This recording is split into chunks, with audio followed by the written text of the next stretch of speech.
Hello everyone, welcome to a online solution. तो आपके लिए सब्जेक्टिव का मैं कुछ क्वेश्चन लाया हूँ, 4 से 5 क्वेश्चन जो कि इम्पोर्टेंट है। आप अगर इसको नहीं पढ़े हैं तो इसको एक बार जरूर पढ़ लीजिएगा, बिकॉज एग्जाम में इस बार कोई ज्यादा हार्ड सवाल नहीं बल्कि बहुत ही नॉर्मल सवाल पूछने वाला है और पूछा भी जा चुका है।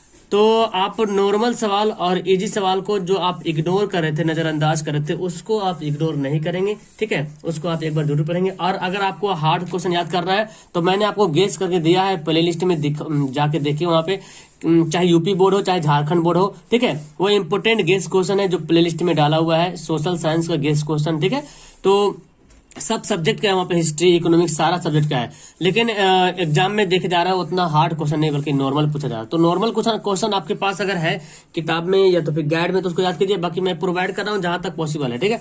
सबसे पहले सवाल यहाँ पे, राष्ट्रवाद का अर्थ क्या है? बहुत जरूरी है इसको जानना है, राष्ट्रवाद का अर्थ क्या है। ऐसा सवाल पूछा जा चुका है। राष्ट्रवाद का अर्थ होता है राष्ट्रीय चेतना का उदय, मतलब राष्ट्रीय नेशनल जागरूक होना चाहिए, राष्ट्रीय चेतना हमको हमारे अंदर पैदा होना चाहिए। इसका मतलब ये हो गया कि ऐसी राष्ट्रीय चेतना का उदय होना जिसमें आर्थिक हो या सामाजिक हो या राजनीतिक हो या सांस्कृतिक हो, इसका एकीकरण का महसूस हो अपने आप में, मतलब एक आर्थिक रूप से एकजुट हो, सामाजिक एकजुट हो जाए, राजनीतिक एकजुट हो जाए, है ना। तो ये सब जो है ना, राष्ट्र, अपने राष्ट्र के लिए, राष्ट्र के प्रति प्रेम मोहब्बत, वही हुआ राष्ट्रवाद। अपने राष्ट्र के प्रति, जैसे बोलते राष्ट्रवादी, बोलते किसको? राष्ट्रवादी, मतलब जो राष्ट्र से प्रेम करने वालों को बोलते राष्ट्रवादी, ठीक है। तो राष्ट्रीय चेतना का उदय होना वो राष्ट्रवाद कहलाता है, ठीक है। और जिसके अंदर ये चेतना उत्पन्न होती है उसको बोल सकते हैं आप राष्ट्रवादी। जैसे हम लोग क्या है, राष्ट्रवादी है। हर कोई अपने देश के प्रति राष्ट्रवादी होना बहुत जरूरी है। संसाधन क्या होता है, ये भी सवाल आ चुका है। हमारे पर्यावरण में जो पाए जाने वाली प्रत्येक वस्तु जो हमारी जरूरतों को पूरा कर सकती है उसको हम संसाधन करें। यानी कि हमारे पर्यावरण में जितनी सारी वस्तुएं पाई जाती है उन सभी वस्तुओं जो हमारी जरूरतों को, जो हमारी आवश्यकताओं को पूरी करती है ना, जो हमारी जरूरतों को पूरा कर सकती है, उसको क्या बोलेंगे? संसाधन कहते हैं। आप यहाँ पे उदाहरण के तौर पे बोल सकते हैं पानी, हवा, वायु, जल, है ना, पर्वत और कोयला, पेट्रोलियम, ये सब आप यहाँ पे एग्जाम्पल के रूप में डाल सकते हैं। नेक्स्ट है, नदी घाटी परियोजनाओं के मुख्य उद्देश्य क्या है? मतलब नदी घाटी परियोजना क्यों किया जाता है, इसका कारण क्या है, मुख्य उद्देश्य बताइए। क्या इसका उद्देश्य है, क्या एम है, क्यों ऐसा किया जाता है? नदी घाटी परियोजना जो है क्यों किया जाता है, ठीक है। तो आपको इसका मुख्य कारण बताना है। चलिए तो देखते हैं इसका मुख्य कारण क्या है। तो पहला कारण यहाँ पे देखें क्या बोलता है कि सिंचाई एवं भूमि का वैज्ञानिक उपयोग एवं प्रबंधन। जो सिंचाई करते हैं और जो भूमि का जो वैज्ञानिक रूप से उसको प्रबंध करना, उपयोग करना, ये भी एक उद्देश्य है। जल विद्युत शक्ति उत्पादन में वृद्धि और औद्योगिकरण, यानी कि जल विद्युत जो शक्ति, जैसे जल जो विद्युत जो इलेक्ट्रिक जो जनरेट होता है तो जल से भी जनरेट होता है, ठीक है। तो नदी घाटी परियोजना बनाने का मकसद ये भी है कि जल विद्युत शक्ति उत्पादन करना और औद्योगिकरण उत्पन्न करना, बढ़ावा देना उसको।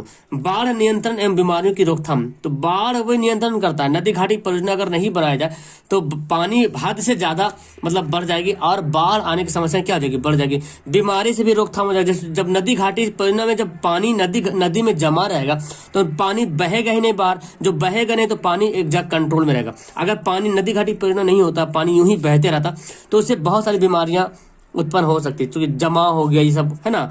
भूमि कटाव रोककर उसे कृषि योग्य बनाया जाए।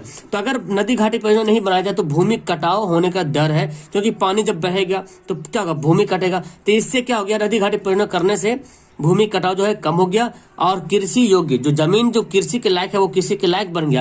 अगर ऐसा किया जाए तो कृषि के लायक भी जमीन, भूमि नहीं बच पाएगा, ठीक है। तो ये मुख्य उद्देश्य है। अगला यहाँ पे सवाल है, सूचना का अधिकार क्या है? बहुत इंपॉर्टेंट सवाल है। सूचना का अधिकार जो 2005 में लागू किया गया था, हम जानते हैं यहाँ पे सूचना का अधिकार अधिनियम सर्वप्रथम 2005 में राजस्थान में लागू किया गया था, ठीक है। जिसका उद्देश्य क्या है कि सरकार में जो व्याप्त भ्रष्टाचार पर अंकुश लगाने का कार्य करना। मतलब इसका मुख्य उद्देश्य है कि सरकार जो भ्रष्टाचार, सरकार में जो बहुत सारे सरकार है, हर सरकार में ऐसा रहा देखने को मिला कि भ्रष्टाचार होती है और उसके खिलाफ लोग आवाज उठाते हैं। तो ये सूचना का अधिकार अधिनियम के थ्रू जो है हम लोग आवाज उठाते हैं, ठीक है। तो यहाँ पे बोला गया है कि जिसका उद्देश्य सरकार में जो व्याप्त भ्रष्टाचार पर अंकुश लगाने का कार्य करना।